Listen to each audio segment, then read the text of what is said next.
No Brasil, aconteceu um dos casos com maior quantidade de evidências, onde a Força Aérea se viu diretamente relacionada com o fenômeno OVNI. A noite oficial dos OVNIs aconteceu em 19 de abril de 1986, no Brasil, e se tornou um dos casos mais importantes e famosos desse país e do mundo.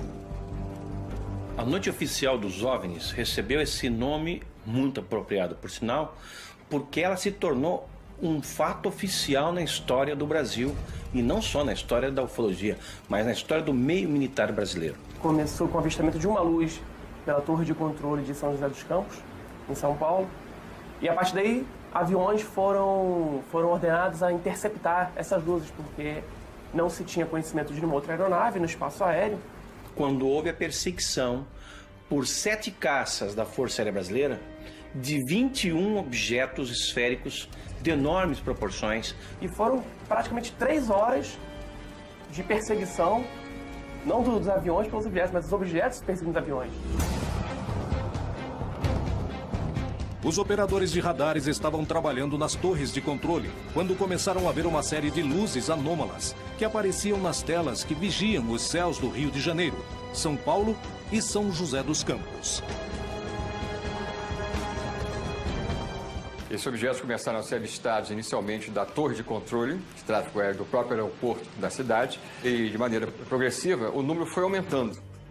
Esse acontecimento foi só o primeiro de uma noite misteriosa, a qual 7 pilotos experientes de guerra sobrevoariam a região, tentando determinar o que eram esses 21 objetos que os radares registraram. O capitão Márcio Brizola Jordão foi uma das testemunhas privilegiadas do que aconteceu essa noite. Nós estávamos à noite no esquadrão, quando foi acionada a sirene do alerta para decolar, para fazer uma interceptação. Para nós era uma interceptação de treinamento. Nos informaram que havia sido reportado por pilotos que estavam vendo alguns objetos durante a descida e aproximação, e o radar de Brasília estava confirmando essas informações. O capitão Brizola devia decolar imediatamente para tentar alcançar os objetos e determinar a natureza do fenômeno que se encontrava invadindo o espaço aéreo do Brasil. Fui informado por Defesa Aérea que existiam alguns contatos à minha frente, uns 5 contatos à minha frente. Visualmente eu não via nada. Aí foi informado que eles estavam se aproximando, estavam a 15 milhas, 10 milhas, eu estava com o radar do meu avião. Estava operando normalmente, eu não via nada no radar. Depois, a 2 milhas, aí me informou que eles estavam me acompanhando, como se tivesse informação comigo, isso o controlador do radar me informando. Quando olhando em direção ao mar, eu vi uma luz. Você imagina quando você vê uma luz de obstáculo em cima do prédio? Aquela luz vermelha, distante. Eu informei Brasília sobre a posição da luz. E ele me confirmou que era um contato que ele tinha no radar. Ele me direcionou em direção àquela luz. Pediu para mim que eu aumentasse a velocidade, que eu entrasse supersônico em direção à luz. A luz não mudou de cor, não mudou de posição. Para mim, ela nem se aproximou, nem se afastou. Brasília me informou que o contato estava se movendo na minha velocidade. Mas para mim, ela está parada. A minha sensação é que era uma luz que estava muito longe. Mas era diferente das estrelas. Eu estava vendo estrelas também, mas aquela luz não era uma estrela. 21 objetos foram vistos sobre o território brasileiro, sobre os céus das cidades mais povoadas, impedindo os voos de um dos aeroportos mais movimentados do mundo. O que poderia ter sido? Com o advento da guerra eletrônica, com as novas tecnologias, é possível você gerar sinais e fazer aparecer alvos em telas de radares. Isso já vem desde a Guerra Fria, os Estados Unidos contra os russos, já faziam isso. Isso explicaria os sinais eletrônicos que foram observados nesse fenômeno. Seria uma explicação. Poderia se tratar de um defeito no sistema de radares? Poderia ser uma intromissão para ensaiar alterações nos mecanismos de defesas ocidentais? A hipótese de guerra eletrônica explicaria as imagens do radar, mas não o que os pilotos viram do ar. Nesse caso, finalizaria com declarações do ministro da Força Aérea Brasileira, reconhecendo fatos que causaram um enorme impacto na população.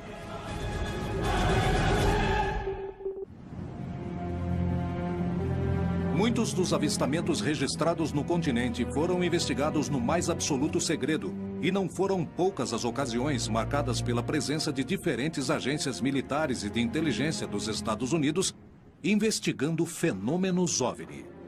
Mais do que suspeitas, eu diria que são exemplos concretos, não?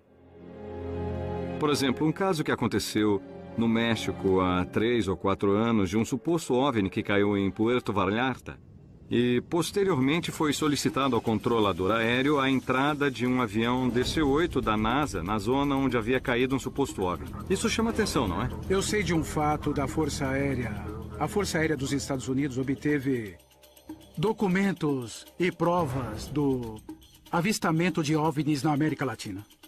Entre os convênios assinados entre países e forças militares está o tema de recuperação de sucata espacial.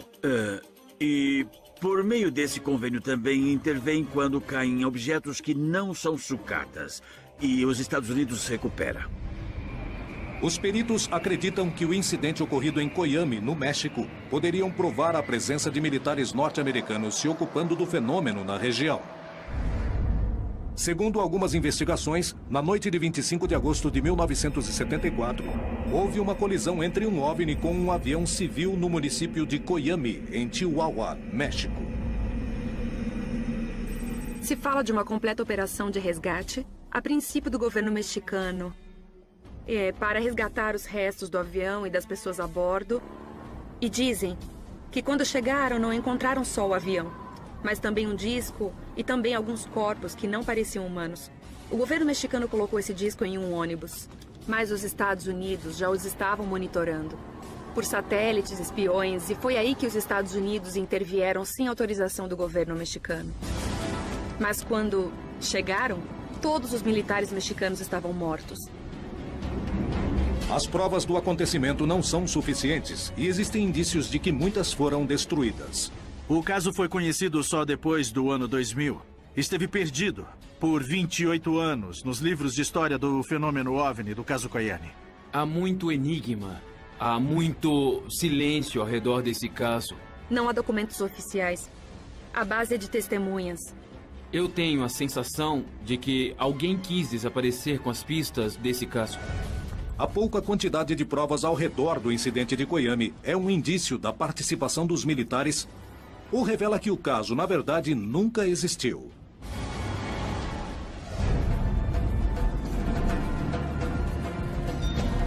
O investigador Rubem Vidiatoro foi à região procurar testemunhas e evidências que permitiriam comprovar se o caso tinha acontecido ou não. Se aproximaram de mim 2 pessoas mais velhas, Ema Ortega e o senhor Cipriano Orozco. O que vi foi o movimento de soldados e tudo isso que fizeram, mas na verdade foi muito secreto. Isso não ajudou muito. Vimos o avião, que estava destroçado, queimando. Eu acho que levavam algo. Sim, e não soubemos o que mais poderia ter acontecido. Os indícios somavam, mas as provas concretas não apareciam. Todos eles falavam: procura o jornal El Heraldo de 1974.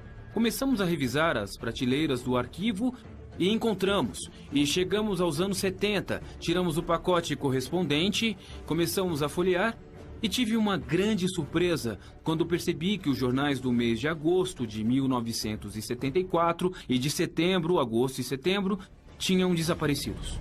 Motivados pela curiosidade do caso, os investigadores Carlos Guzmán e Alfonso Salazar foram em busca de recortes de jornais da época que permitiram comprovar o ocorrido. Eu encontrei referências de um jornal mexicano da cidade de Juárez. Essa notícia aqui, bom, as coisas não são por coincidência. Isso mesmo. Aqui também encontramos sobre um piloto que casualmente morreu durante o evento.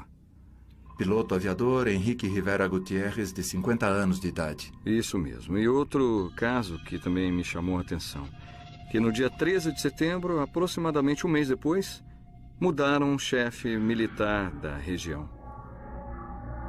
Outro dado que me chamou a atenção é uma informação onde se entende que supostamente houve um acidente na estrada onde morreram vários soldados do exército mexicano.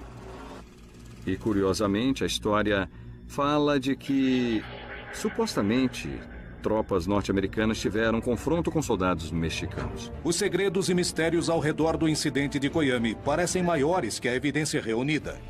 Como interpretar o caso? Me chama muito a atenção esses fatos. Por que trocaram o chefe da zona militar? Por que aparece uma informação de militares mortos na estrada? Por que aparece a informação de um piloto morto em um avião que estava em chamas? São alguns dados que aparecem para montarmos o quebra-cabeça, não é? Quando há casos que são de segurança nacional, tentam apagar todas as evidências. Os dois governos, tanto o americano quanto o mexicano, negam o incidente, negam a existência desses militares. O caso parece envolver uma enorme conspiração. Coyame é um fato real ou é um relato fantasioso? Muitos garantem que é o Roosevelt mexicano, um dos casos mais importantes. Mas a informação, que podia ser tão valiosa em 2013, acabou se perdendo. E certamente porque foi real, pois não há muitos dados porque todos os documentos passaram a ser secretos, confidenciais. Isso acontece porque temos muito controle. Se o México não nos permitir entrar e investigar alguma coisa, colocaremos uma condição que eles não poderão fazer certo negócio, certo? Vamos arruiná-los, é o que acontece. Temos controle sobre eles. Além das suspeitas sobre o incidente em Coyame, existe uma grande quantidade de histórias de OVNIs que aparecem nos radares de controle aéreo. Na noite de 19 de maio de 1986, os radares do Centro de Controle Aéreo do Brasil registraram a presença de 21 objetos, para os quais não tinha explicação, sobrevoando os céus de São Paulo, Rio de Janeiro e São José dos Campos. Os objetos foram detectados no ar por pilotos civis e militares. Imediatamente, o Sindacta entrou em contato com as bases aéreas da região, indicando que enviariam pilotos de guerra para estudar de perto o fenômeno. Os objetos voaram em formação com os pilotos, mas os radares foram os únicos que conseguiram registrar os 21 objetos durante todo o evento, que durou 4 horas. Podia se tratar de uma interferência ou uma guerra eletrônica. Para isso, teria que existir uma aeronave fazendo esta interferência nos nossos radares, tanto das aeronaves quanto dos radares de defesa aérea. Essa seria uma possível explicação. Agora, eu volto a dizer, pessoas viram luzes. Aí eu não tenho explicação para isso. No dia seguinte, o alto comando da Força Aérea deu uma coletiva à imprensa contando o que tinha acontecido. Otávio Júlio Moreira Lima convocou a mídia nacional para divulgar os fatos. E o pronunciamento oficial, não só do ministro, mas de outros militares presentes, confirmou que se tratavam, na verdade, de 21 objetos. Extraoficialmente, nós tomamos conhecimento que alguns desses eram realmente gigantescos. Na verdade, eu não tenho uma posição muito crítica sobre isso, porque, na verdade, não existia nada a esconder. Era uma coisa difícil de ser escondido, porque pilotos estavam falando nas frequências da rádio, que estavam vendo coisas, então isso daí, de uma maneira ou de outra, seria público. Foi alguma aeronave que está voando. Foi uma das poucas vezes que uma autoridade militar veio perante uma coletiva de imprensa para admitir que existia no céu objetos que não podiam ser controlados. O que ocorreu foi que os radares detectaram vários objetos não identificados. Vários minutos, as aeronaves nossas que decolaram foram acompanhadas por esses objetos. Uma aeronave foi acompanhada por cerca de 7 de um lado e 6 do outro. Agora, qual é a explicação? Não podemos dar ao senhor, porque nós não temos essa explicação. Na ocasião, inclusive, o Moreira Lima prometeu que em 30 dias iria entregar à nação, que estava perplexa diante dos fatos, um relatório de tudo que se deu naquela noite. Mas o relatório prometido só foi revelado quase 30 anos depois. Esse documento específico desse caso mostra claramente que a Força Aérea chegou à conclusão que havia uma inteligência por trás daqueles fenômenos, que havia uma tecnologia anos-luz à nossa frente. Se diz que os objetos estavam sob controle inteligente, que eram materiais, e que foi notado que eles estavam sob controle inteligente pela forma como eles manobravam informação, pela distância uniforme mantida dos pilotos no ato da perseguição. Esse relatório ele só não diz que os objetos são extraterrestres, mas só faltava isso.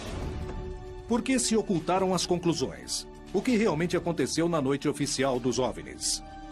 Só podemos concluir que o Brasil foi invadido, entre aspas, evidentemente, por forças extraplanetárias. Eles eram objetos voadores, tripulados ou não, mas possuidores de uma tecnologia muitas vezes superior à nossa. Muito pior era a gente não ter condições de dizer como nos defendermos deles caso eles tenham uma atitude agressiva. Foi uma invasão pacífica. A noite oficial dos OVNIs continua cheia de mistérios. Porém, mesmo com dúvidas, uma coisa ficou clara. A Força Aérea Brasileira aplicou recursos para estabelecer o que estava acontecendo nos céus do seu país e chegou à conclusão de que se tratava de objetos voadores não identificados com movimentos inteligentes. O que aconteceu na noite oficial dos OVNIs demonstrou aos peritos que os militares estavam interessados em investigar o fenômeno, mas que as conclusões não eram reveladas. E nós conversávamos com um grupo de amigos e nos foi feita essa colocação. Por que os ufólogos brasileiros não fazem algo para que acabe essa política de sigilo ao fenômeno UFO? E nós iniciamos, então, a partir daquele mês de março, a campanha UFOS, Liberdade de Informação Já, que pedia ao governo que abrisse definitivamente seus segredos quanto aos discos voadores. Os ufólogos brasileiros procuraram pressionar o governo e os militares. Os segredos de 60 anos de investigações oficiais estavam a ponto de serem revelados.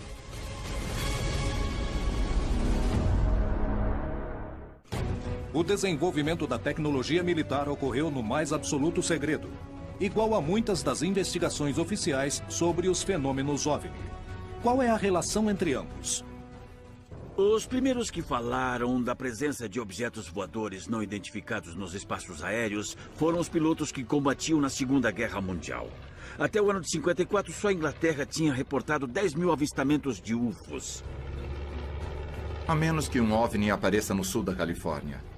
Que seja lá e que todo mundo veja, fotografe e o presidente tenha que dizer: certo, fomos visitados. Mas até isso acontecer, eles farão de tudo para encobrir.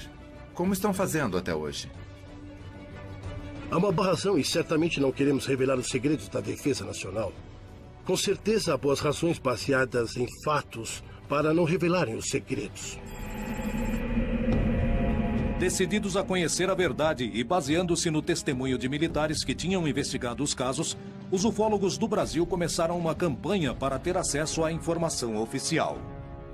Esse é um fenômeno legítimo e passível de uma investigação apropriada por parte da comunidade ufológica civil e também com participação militar. A campanha começou a juntar assinaturas em toda a população e teve uma ampla difusão nos meios de comunicação massivos. A Força Aérea Brasileira começou a ceder ante a pressão pública. E a estratégia era: vamos selecionar, escolher 3 casos da ufologia brasileira que sejam suficientemente contundentes e que tenham informação comprovada da participação do Exército, da Marinha ou da Aeronáutica em algum processo.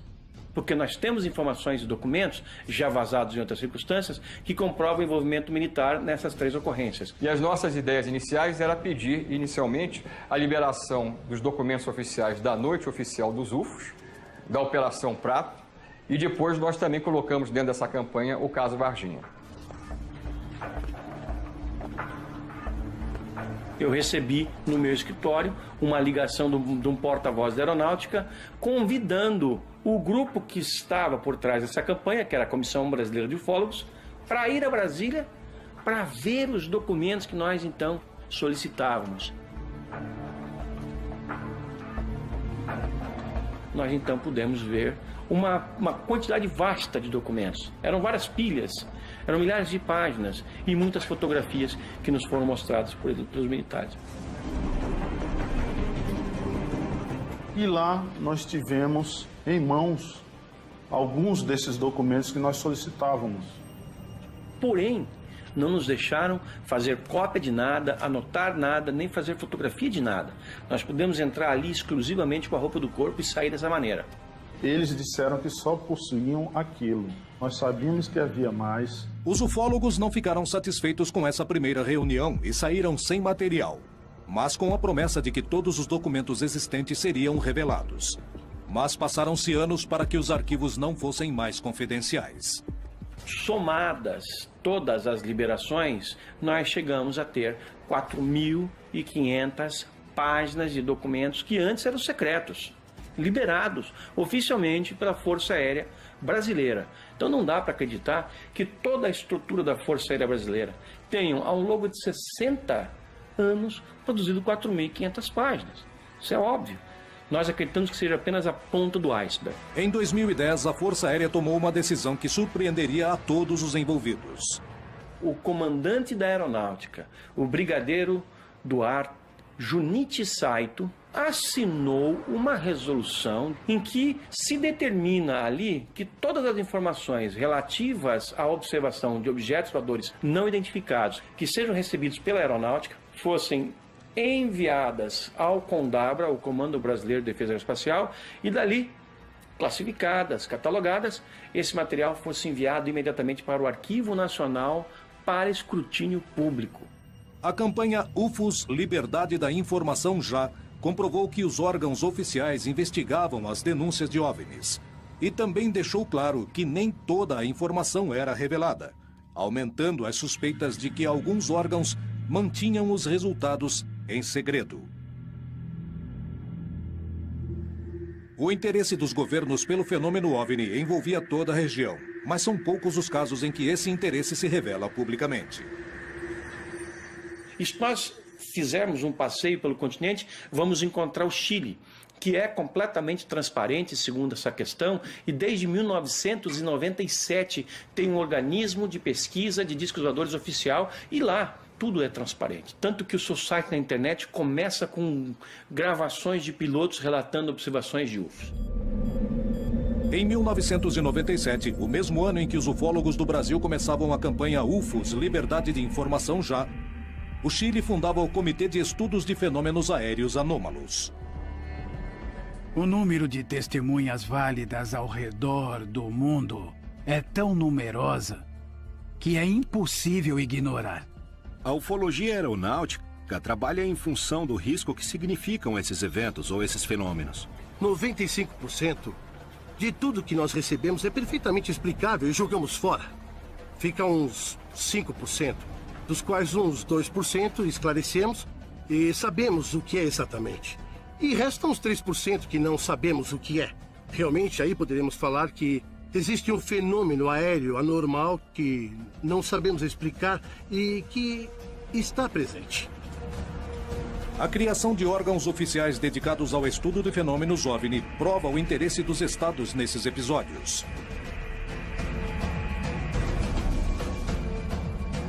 Em plena CFA, o Major Rodrigo Bravo Garrido foi testemunha direta de um fenômeno aéreo anômalo.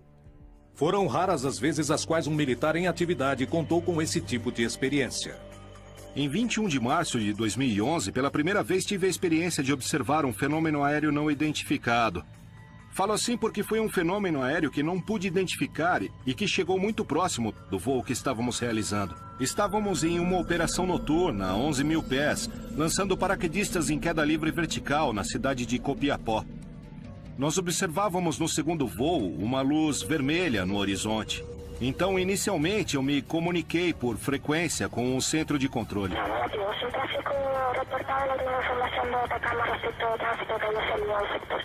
E essa luz, de repente, mudou de cor. Passou para cor branca e triplicou de tamanho. A intensidade dessa luz era como um avião grande, um Boeing ou um Airbus, que vinha em direção contrária e na mesma altura que nós. Naquele momento, eu acendi as luzes do avião e a luminosidade começou a mudar de cor. E passar para o laranja, para o rosa, de rosa para vermelha e volta para o branco. E cada intervalo fazia uma pulsação e aumentava e diminuía de tamanho. Então nós fizemos uma troca de luzes. 3 trocas de luzes. Até por último, voltou a ficar do tamanho original, baixando em direção ao norte, onde finalmente se apagou. E quisiera notificar autoridad tráfico no identificado que estuvo próximo a nuestro lanzamiento. Tráfico no identificado vertical Atacama, a nivel nuestro producto, color rojo. En un momento, triste y avanzamos kilómetros y se encuentra la otra. Nosotros estamos a altura, donde realmente se pierde. Não era uma estrela, não era uma aeronave, não era um meteoro. Era um fenômeno aéreo não identificado. Baseados na declaração de pilotos como Rodrigo Bravo, a CFAA destina recursos do Estado para estudar fenômenos aéreos não identificados, com o objetivo de se descobrir do que se trata. É um dos poucos casos do mundo onde toda a informação coletada pelas agências de segurança estatais são de acesso completo à população. Bom, nós adotamos a política de transparência da informação porque acreditamos que temos que entregar a informação para também poder exibir. Porém, pela regra geral, os resultados das investigações não são revelados, sanando qualquer tipo de suspeita. O que há por trás das agências militares e de inteligência que se dedicam a investigar o fenômeno OVNI no mais estrito dos silêncios? Os segredos militares poderiam incluir o encobrimento das visitas de seres de outros planetas? Olha lá, 2 em cima das nuvens. Não, mas que legal, quero ver 2 de uma vez só. Olha. Lá estão. Eu já gravei. Civis e militares denunciam constantemente a aparição de fenômenos OVNI nos céus da América Latina. As provas se acumulam, assim como as suspeitas de que se ocultam informações. Cientistas, militares, políticos e astronautas denunciaram que os governos escondem informações relevantes. E muitos acabam confirmando anos depois que presenciaram fenômenos OVNI que não têm nenhum tipo de explicação. Esse tipo de acontecimento é tão inegável que os governos o investigam, mostrando que para eles também tem importância.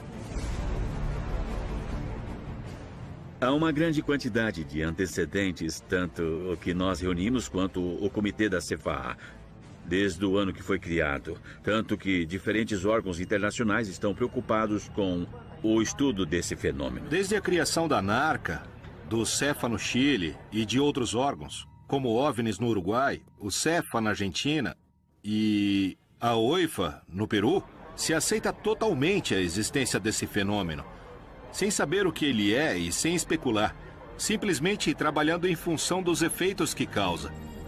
O governo chileno dedica recursos para que especialistas e céticos de todas as partes investiguem os casos de fenômenos aéreos anômalos. E eles mesmos admitem que de 100% dos casos que investigam, 3% não recebe uma explicação. O que há por trás desses casos de OVNIs? Nós temos que lembrar que é um objeto voador não identificado, não o que as pessoas geralmente pensam. Que quando se fala de um OVNI, imaginam um disco voador com um extraterrestre. Temos tecnologia furtiva, que também não a conhecemos em sua totalidade, porque há países desenvolvidos que estão trabalhando de forma secreta e, em alguma oportunidade, podem testar perfeitamente em diferentes espaços aéreos, para ver se detectem radar ou não, para ver se interage, etc. Portanto, dentro desse leque, classificar os OVNIs só no conjunto da possibilidade extraterrestre, eu considero um erro. A revelação de documentos é realmente importante. Em primeiro lugar, abre-se novos horizontes ao estudo do fenômeno OVNI, mas principalmente confirma-se a existência de investigações secretas. Alguns governos ao redor do mundo estão em processo de revelar e liberar seus arquivos de OVNIs. Nós sabemos que desde os anos 80, alguns governos têm liberado papéis. Por exemplo, a Espanha nos anos 80, a Itália, alguns países, inclusive a União Soviética. Mais recentemente, nós tivemos a Inglaterra liberando mais de 5 mil documentos, a França liberando mais de 100 mil páginas. Os ufólogos conseguiram provar a participação militar nas investigações. Os próprios militares já assumiram. A NASA reconhece que, apesar de possuir o maior e mais poderoso grupo de cientistas que se dedica ao estudo do espaço, muitas imagens captadas em suas missões não têm explicação. Existem motivos reais para manter essas informações em segredo? Não existe uma boa razão política para o líder de uma nação vir a público e dizer é verdade por causa de uma coisa. Eu diria que nenhum líder nacional tem essa informação, pois essa informação é guardada pelas agências de inteligência. E elas não vão revelar, por exemplo, para o presidente Obama, que provavelmente anunciaria ao país. Evidentemente, quando começamos a investigação de um processo, nos mantemos reservados, não porque ocultamos uma informação, e sim porque queremos evitar que esse processo se corrompa com qualquer tipo de informação estranha ou de fora. Assim, acabamos com a investigação e resolvemos do que se trata, e ela é divulgada publicamente. Envolvemos muito o âmbito militar. Portanto, os trabalhos que fazemos no âmbito militar são secretos, por uma questão claramente militar. Não se trata de ocultar nada. Tem a ver com informação reservada. Até que não seja mais reservada, entregamos ao público. Então, toda a ideia do pânico coletivo que poderia se instalar na população são ideias que vêm da teoria da conspiração, onde se acredita que, se todos ficam sabendo da existência de extraterrestres, haveria um caos, não? Uma confusão mental ou algo desse tipo, mas não há uma relação com isso, não mesmo. A primeira coisa que afirmam é que os militares, o Parlamento e a Casa Branca reivindicam a segurança nacional, que é um termo legalizado que usam para cobrir alguma coisa. Eles costumam dizer, bem, não podemos revelar a informação por causa da segurança nacional. Nos anos 40, 50 e 60, o governo disse, estamos investigando OVNIs e parece que não são uma ameaça à segurança nacional. Mas nunca disseram que eles não existem. Se o segredo de Estado na hora de ocultar tecnologia militar é tão velho quanto a vida do homem na sociedade, se disso depende sua capacidade de destruição, o quanto poderemos conhecer o que se investiga de verdade? Como saber se os chamados fenômenos OVNIs não passam de testes militares?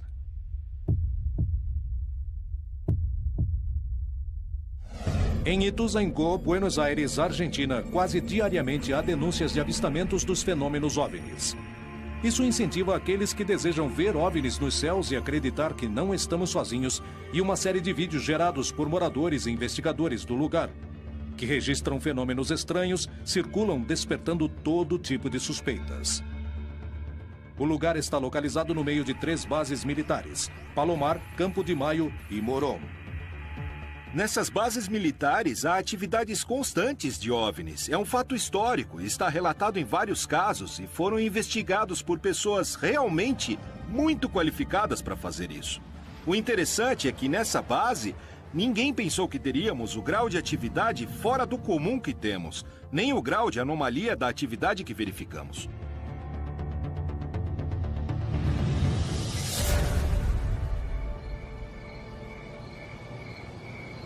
Registrou? Sim, consegui. Os investigadores se preparam para estudar os céus de uma zona onde constantemente se denunciam a presença de fenômenos estranhos. As expectativas que temos nessa vigília, como todas as vigílias que fazemos, é sempre ter a mente aberta e sempre esperamos ver algo. Pelo estudo da região, sabemos que é muito provável que algo aconteça. A gente acha que os OVNIs estão lá. A gente simplesmente tem que olhar. Este é um lugar de rotas aéreas, uma região de muito tráfego aéreo. Mas os investigadores descartam que isso gere confusão. O que explica então o que acontece nessa região? Uma das possibilidades é a teoria dos corredores, que os objetos estão monitorando as bases, que estamos rodeando as bases, como a base de José C. Paz, que tem helicópteros. Temos Campo de Maio, que pertence ao Exército, onde os aviões do Exército aterrissam e decolam. Temos Palomar, onde guardam os tangos, os aviões presidenciais. E temos o campo aéreo de Moron, a ex-base aérea da 7ª Brigada, para aviões civis e aviões pequenos.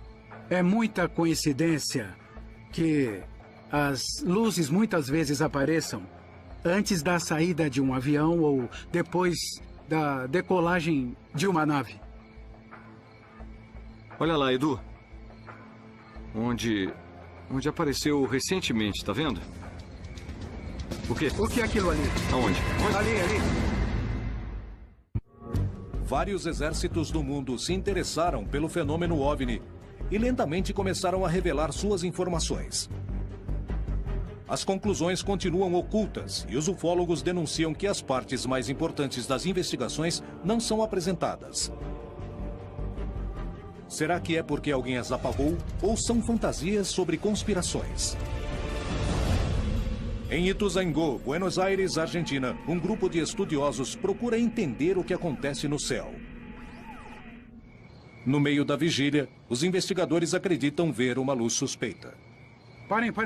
O que é aquilo ali? Onde? Ali.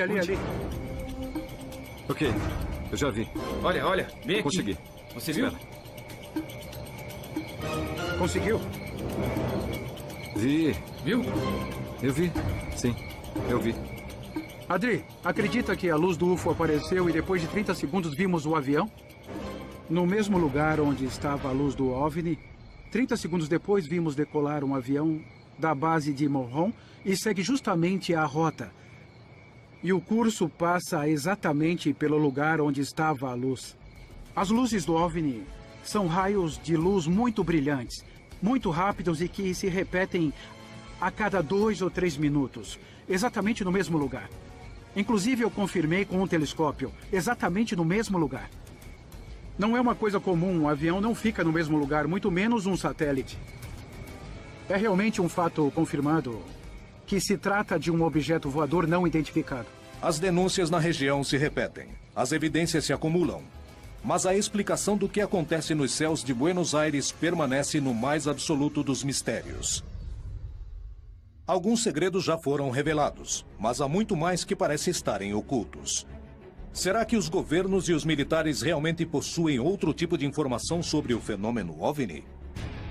Bem, pessoalmente, eu não tenho a menor dúvida de que 99% de todos os avistamentos de OVNIs que temos hoje em dia são a nossa tecnologia militar futura. Porque se um novo tipo de caça é apresentado para o público, esse avião que a gente está vendo já está na 4ª, ou quem sabe até já está na 5ª geração.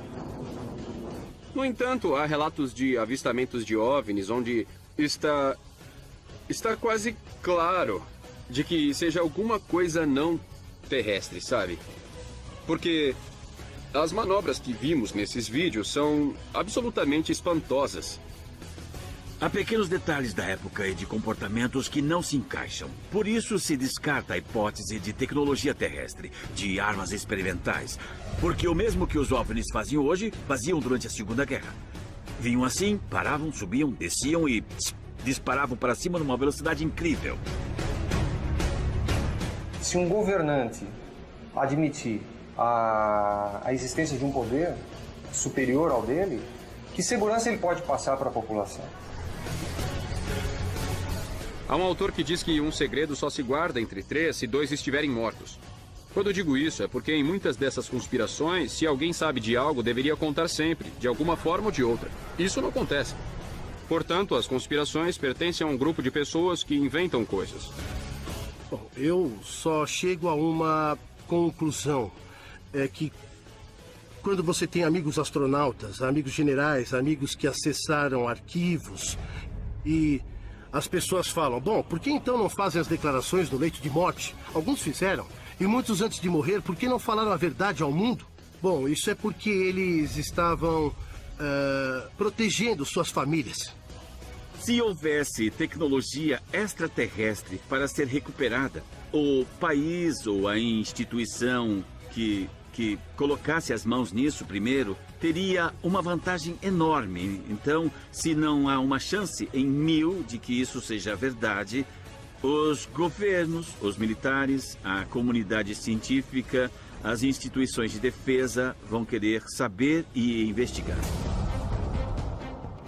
Faz parte do objetivo nos manter ignorantes. Os militares estão por trás disso, o Pentágono e a Casa Branca, instituições como a Halliburton, Lockheed Aircraft, Lockheed Martin, Northrop, todas desenvolvem engenharia reversa, todas desenvolveram tecnologia de engenharia reversa. Há uma grande movimentação para manter tudo omitido. E, entende, de manter todo mundo no suspense de não saber o que é verdade. Bem, é hora de acordarmos e ver o que realmente tem lá. Se até um tempo atrás eram os ufólogos que afirmavam que os discos voadores existem, de alguns anos para cá, nós temos o governo admitindo que esse é um fenômeno legítimo e os militares o investigaram oficialmente em várias ocasiões. Há muito tempo, o desenvolvimento da tecnologia militar requer o mais absoluto dos sigilos para vencer o inimigo. Talvez por isso exista tanto silêncio a respeito. A nuvem de suspeitas sobre os fenômenos que quase cotidianamente se observam nos céus de todo o continente perseguem as atividades militares e científicas. Os avistamentos são desenvolvimentos da mente humana? Trata-se de ocultar tecnologia de outros planetas para copiá-la? Trata-se de dissimular a prova de que falham? O que se oculta por trás do fenômeno OVNI? Conspiração ou realidade? A principal pergunta ainda não tem uma resposta. Estamos sozinhos em nosso planeta?